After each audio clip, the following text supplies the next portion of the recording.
আলহামদুলিল্লাহ, মেঘলা সকালের পরে এক পর্যায়ে বৃষ্টি নামলো। প্রচুর পরিমাণ বৃষ্টি হচ্ছে আমাদের যশোরে আজ।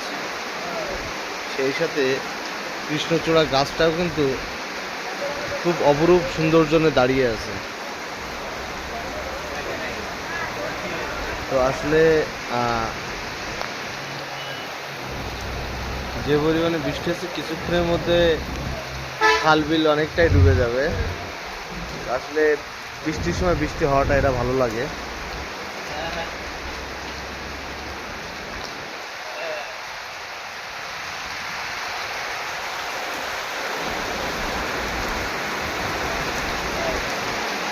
সকাল সকাল আল্লাহর রহমতে দেখা পেলাম, তো আসলে বেশ ভালো লাগলো, ভালো লাগছেও।